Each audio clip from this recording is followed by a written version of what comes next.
Добрый вечер, вас приветствует Башкирская марка и я, автор-ведущая Айгуль Усманова. Мы сегодня должны успеть побывать аж в 3 местах. Во-первых, я приглашаю вас на самую главную выставку наступившего сезона. Выставка охотничьих трофеев – самая долгожданная выставка. Мы ее ждали аж целый год. Ее можно было назвать сугубо мужской, но не тут-то было. Вас еще ждет встреча с лучшими модельерами, художниками республики. Не однажды участниками и победителями многих башкирских фестивалей моды, форумов моды и так далее. Нам предстоит познакомиться с сугубо мужским творчеством. Нас ждут на кузне.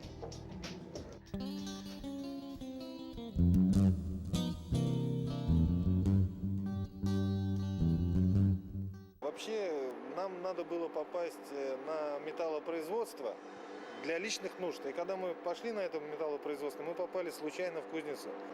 Что-то внутри перевернулось, и нам захотелось свое такое производство. И вот уже 5 лет мы занимаемся кузницей. До того, как кузнецом стать, Сергей Провоторов многие годы проработал мастером производственного обучения в ПТУ, учителем трудового обучения в школе, потом ушел в бизнес. А кузня была для него лишь душевной отрадой. И думать не думал Сергей, что станет представитель одного из старейших ремесел на земле. Ведь кузнечным делом человек овладел более 8000 лет назад. На дворе уже 21 век. Согласитесь, чтобы заняться этим довольно-таки редким ремеслом, нужны сподвижники, соратники и вообще просто кузнецы. Да, кстати, вот кадровый вопрос наш, именно вот по этому ремеслу, очень тяжелый в том плане, что никто не готовит производственников такого класса на сегодняшний момент. И уже где-то, наверное, лет 10, даже больше, наверное, лет 20 никто не готовит. Нету ни ПТУ, ни техникумов, не знаем мы таких. Кадры мы готовим себе сами. У нас есть основной костяк, есть главный художник предприятия, там основной кузнец, да. Мы постоянно берем мальчишек с ПТУ на практику к себе, тех, которые связаны с металлом.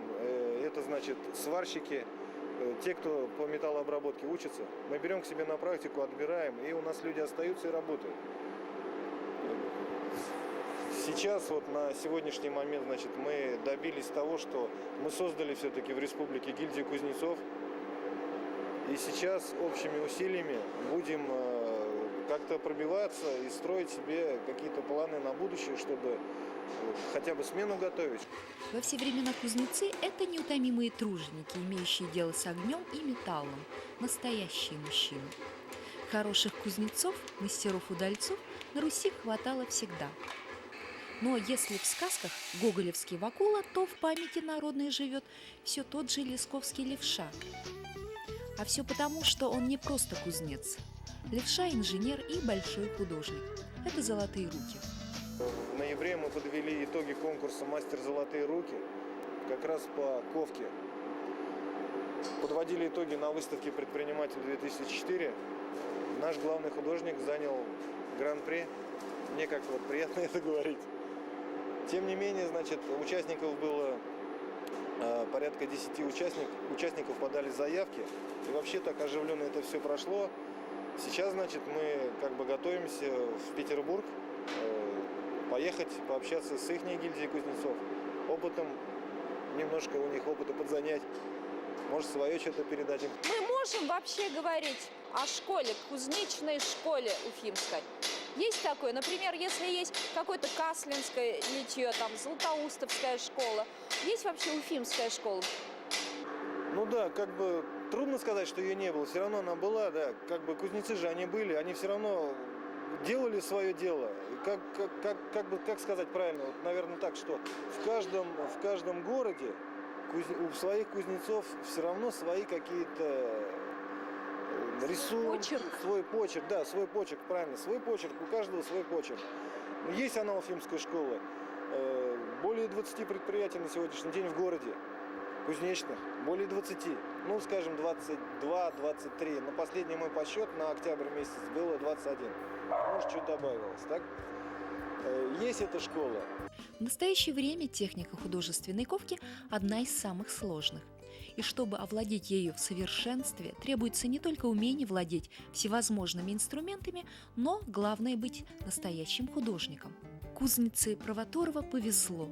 Игорь Юдинцев работает и в технике ручной художественной ковки, и резчиком по дереву. В конце 90-х принимал участие в реставрации шатровых решеток и флюгера торгового комплекса «Гостиный двор». Уличные фонари перед Национальным банком Республики Башкортостан тоже его рук дело. Одна из последних значимых работ – интерьер всех 3 залов крупнейшего культурно-развлекательного комплекса Уфы. Игорь Юдинцев – автор ряда декоративных и монументально-декоративных произведений в интерьерах и экстерьерах государственных учреждений и частных домов. Конечно, сейчас современные архитекторы, хотя и стремятся сохранить прошлое Уфы, столько исторических памятников уничтожено. Вы сами знаете, как в центральной части Уфы сносятся под какими-то благовидными предлогами памятники не только культуры, но и исторические памятники, для того, чтобы застроить это новыми домами. Но так или иначе мы этот процесс не можем остановить. И все-таки, когда мы идем по Уфе, видим старые эти дома и где-то вот какие-то старые мезонинчики, кованые лестницы. Какое вас чувство охватывает? Ну, когда вот старые работы старых мастеров смотришь, конечно, душу теребит. Как бы это было сделано, скажем, в 1800 каком-то году. Если брать вот Уфу, допустим, да, ну немножко старше, может быть, да. Теребит душу. Каким образом? Приятно смотреть, что, скажем, мы вот тоже стали коллегами тех людей, которые жили до нас, да, и смотреть на их работы, но это, конечно, искусственная работа. Душа туда вложена. Видно, что не просто человек взял 2 железки, сложил и закрепил какое-то там изделие. Просто видно, что вот, ну, от души человек это делал, пытался вложить все свое так, художественное мастерство и как бы сделать это.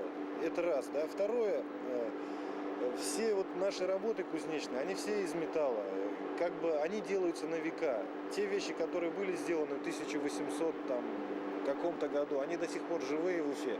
Если пройтись по тем улицам, скажем, Октябрьская революция, Чернышевского, коммунистическая местами, Тукаева, вот эта старинная ковка осталась. И когда вот на это все смотришь, ну как бы сочеталась она с той архитектурой, со старой, конечно, очень здорово. Ну, если брать сегодняшний момент, да, есть заказы, да, мы работаем там. В основном это жилые загородные дома. Если брать по городу, то это кафе, развлекательные центры, школы, как вот приятно сказать на последний момент, школа, перила для ограждения лестниц, для школ, скажем, ну, балкончики. А так, как бы, ну, актуально, но не настолько, насколько хотелось бы. Место, где располагается ваша кузня, это близ Усольской горы, у подножия, называлась Золотухинская слобода.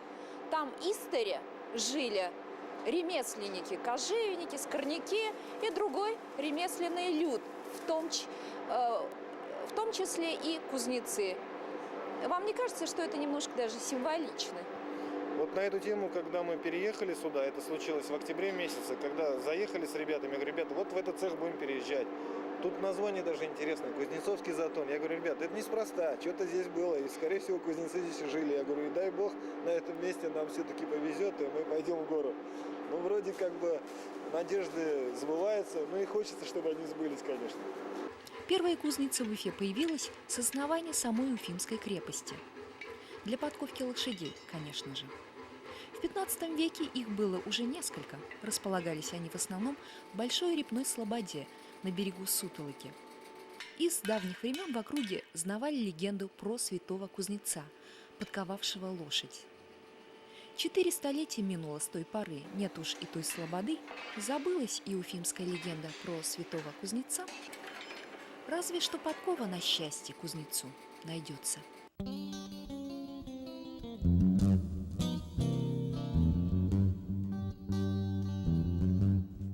Благодаря кузнецам и охотникам, встреча с которыми нам еще предстоит, наша башкирская марка не показалась сугубо мужской такой программой. Я предлагаю разбавить ее творчеством, женским творчеством. Хотя кто сказал, что мода – это женское творчество? Я вновь и вновь повторяю, что не разделяю скепсиса по отношению к российской модной индустрии. Верю и в светлое будущее башкирских дизайнеров и модельеров. В этом убеждают нас проходящие в нашей столице различные уфимские показы, ставшие уже традиционными, и региональные конкурсы модельеров, где башкирские дизайнеры умудряются не только себя показать, но и призовые места отхватить. Примеров тому много, и все же наш рассказ мы посвятим уже состоявшимся мастерам. История одного платья, так, пожалуй, назовем сюжет о творческом коллективе, умеющем создавать красоту.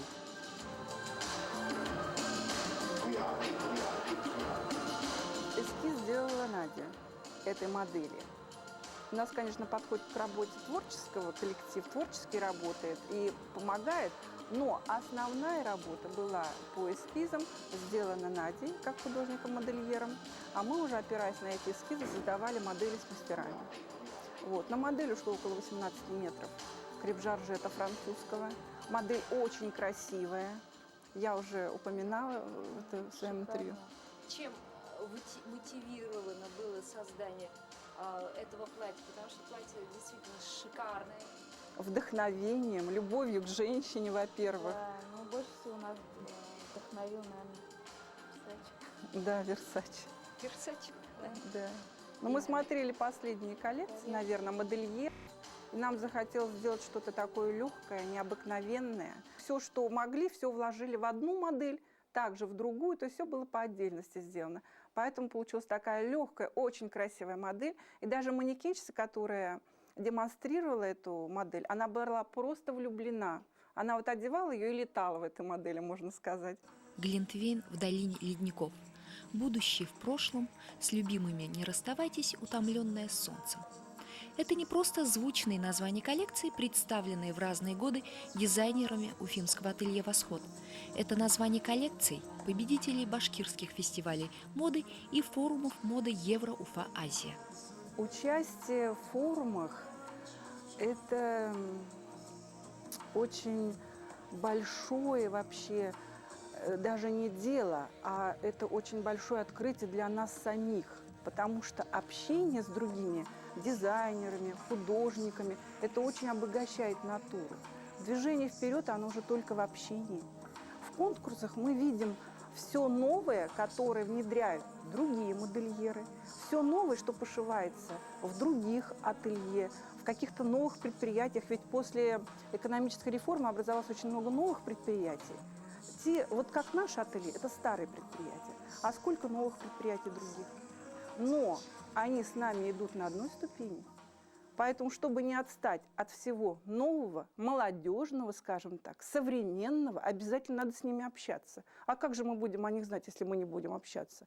Поэтому в форумах мы черпаем не только, например, что какой-то мех привезли, какую-то ткань используют, какие-то там сейчас пайетки пошли, вышивки, бисер, все пошло. Это же надо видеть в натуре, надо же потрогать руками. А где мы можем это? Только там, на форуме. Общаться. А как это пришито? Надо же посмотреть обязательно. Поэтому обязательно общение дает очень много, очень. И потом столько молодых дизайнеров. Надо посмотреть, кто. Надо посмотреть, как они делают это. Вы знаете практически всех молодых дизайнеров нашей республики. Какую характеристику вы могли бы им дать? Общаясь с молодежью, наоборот, ей очень завидуешь. Потому что, например, последние ступени модельеров выпускает же наш институт сервиса. У них там чего только нет нового. Мы-то при этом не учились. Значит, откуда мы можем это все узнать? Вот мы ходим на семинары в институт сервиса, да? Но это и тоже не то. А девочки, которые выпускаются, и общаясь с ними, мы очень много узнаем. Вот у нас, например, сейчас работает модельером Мельникова Надя. Она выпускница колледжа дизайна, но однако она делала коллекцию в колледже дизайна и заняла первое место. Это мусульманский ракурс. Да, она у нас работает. Она нам очень много преподнесла. Во-первых, эскизы очень. Потом она делала эскизы для другого ателье, я не буду говорить, которые заняли в форуме во втором тоже свое призовое место. То есть молодежь нам очень много, да, это мы любим молодежь. И Лилия Завзятовна, директор, нас большое уважение оказывает молодежь. Мы всегда ее привлекаем. Вот мусульманский ракурс – это как бы откровение весеннего форума моды. При этом она еще и участвовала, к тому же, и в неделе весенней. Да. Осенние недели. Да, Осенней да. недели. Осенний. Да. Тоже Ну, ведь симпатичные коллекции. да, мусульманский ракурс – достаточно богатая коллекция. В нее вложено очень много труда, очень много любви. Она богата своим декором. Там использовались, что самое интересное, использовались натуральные ткани в сочетании с грубой натуральной ткани, такие как брезент, в сочетании с натуральным шелком. Вот какие-то такие чистые цвета мы старались брать откровенно. Мы вкладывали свою душу, получилась очень замечательная коллекция. С этой коллекцией ты куда-то съездила, да? Да, в Нижнем Новгороде. И в Нижнем Новгороде. Мы заняли первое место. Коллекции вечерних туалетов, которые представляли в уфимских показах художники ателье «Восход», всегда отличались не только красотой и элегантностью. Они поражают великолепием декора и торжественностью и претендуют даже на гламурность. А еще таких не сыщешь больше нигде. Здесь уфимских авторов вряд ли упрекнешь в цитировании. И если есть созвучие, то оно вдохновлено не самыми худшими образцами. Полюбуйтесь, еще одно платье. Произведение творческого коллектива, представленное на последнем показе.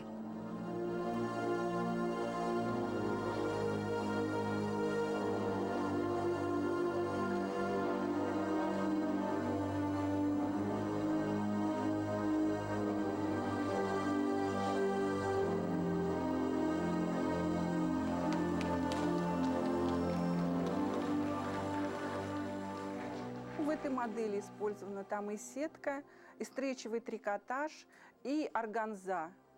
Поэтому вот сочетание всех этих тканей создало такую модель. И по цвету, во-первых, она такая очень оригинальная получилась. И в то же время она и блестящая, и матовая.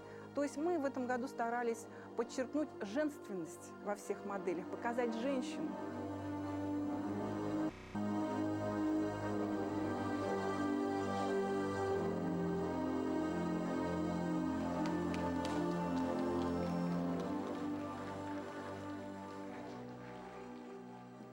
Сплошной гламур.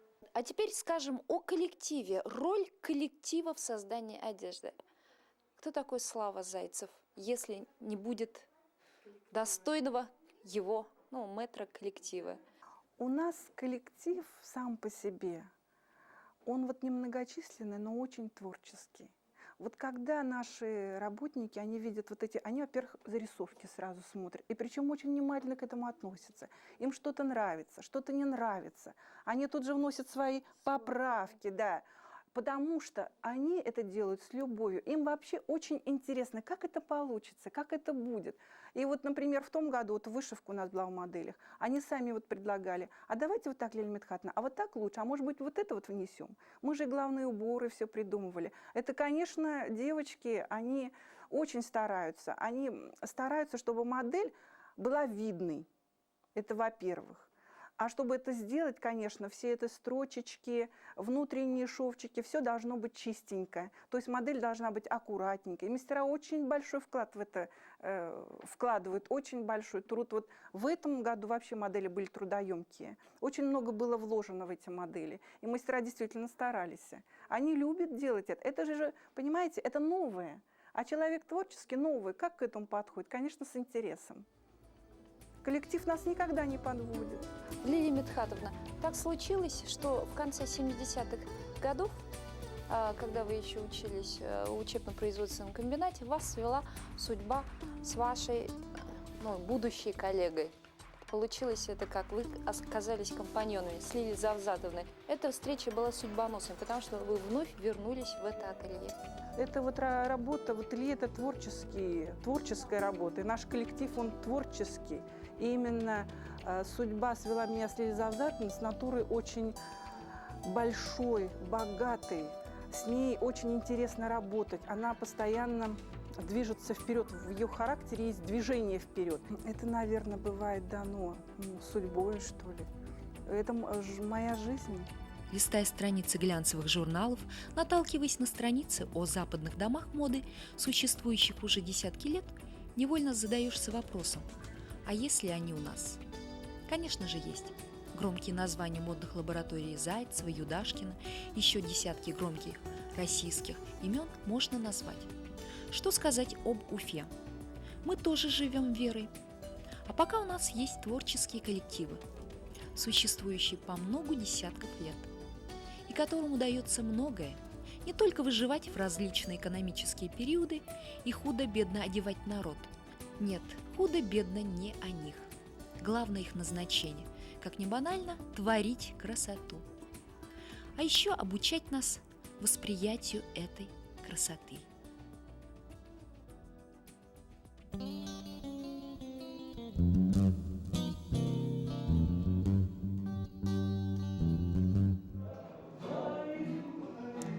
Мы сегодня с вами побывали в кузнице 21 века, навестили портных, самых лучших портных Уфы.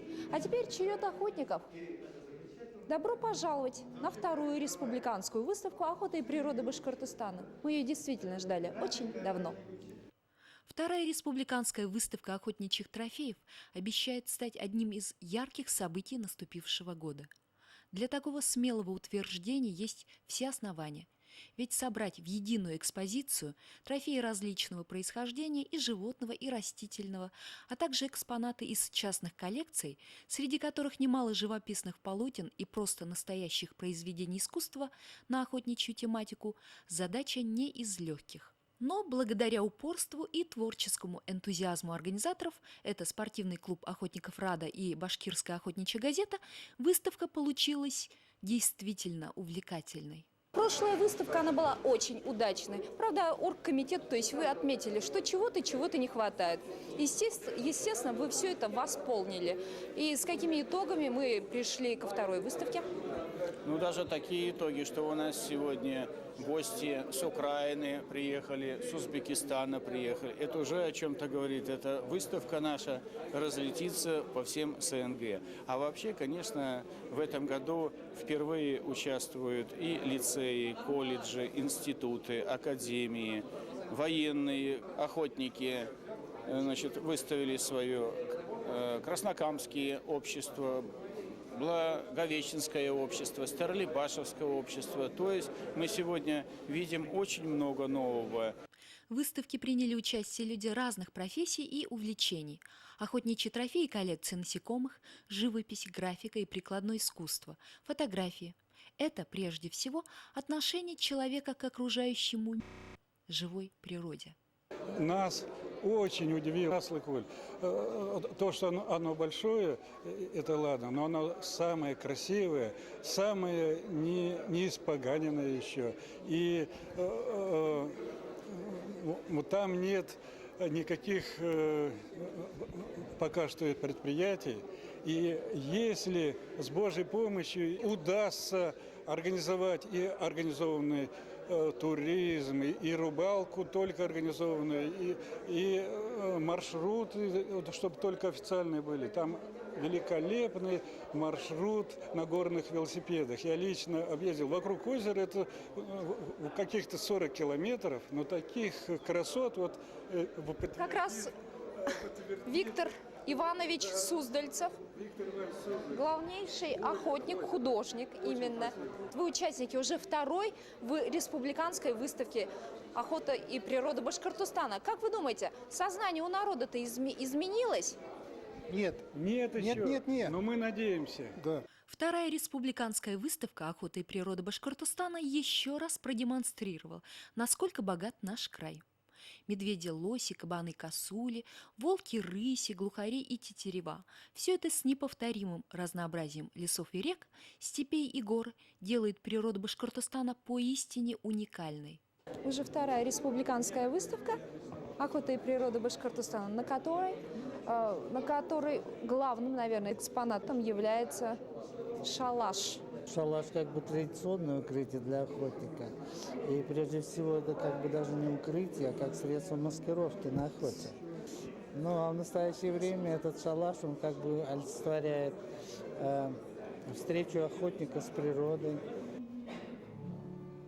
Как журналист и писатель я объездил весь мир и побывал во всех куточках земного шара. И должен честно признаться, подобной выставки мне не приходилось встречать нигде. Хотел бы, как журналист и как писатель, оставить свой заметный вклад в наши дружеские отношения тем, чтобы предоставить свои книги. Значит, у меня их множество написано, они касаются все единственной отрасли, это пчеловодство. Я хочу их оставить, чтобы они были напечатаны и распространялись по всей России с Ухвы. Тем самым, значит, и поднимем имидж и Башкирии, и своем. Являясь как личность членом международной организации «Эпимондия», и являясь почетным пасечником Украины, я хочу сказать, что самый ценный, самый лучший по качеству мед в мире – это есть башкирский из Уссурийского края. Но я буду выступать с докладами в этом году на Международном конгрессе в Ирландии в августе месяце, и хотел бы один из докладов свой посвятить башкирскому меду. Еще один гость, но уже из Узбекистана. Честно говоря, я первый раз в жизни присутствую на таком выставке, охотничьей выставке. Я по профессии, по образованию медик, представляю медицину Узбекистана в Башкирии.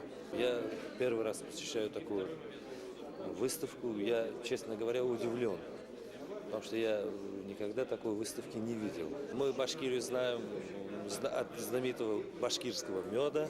Я лично пробовал, к нам приезжали башкиры, друзья-медики привозили ваш мед. Такого качества меда мы нигде не пробовали. Я это могу, как воочию попробовавший человек, могу сказать. И всем организаторам спасибо огромное. Я, как представитель Узбекистана, получил огромное удовольствие от этой выставки. Прошли времена, когда охота была лишь одним из средств пропитания и содержания семьи и носила четко выраженный мясной характер.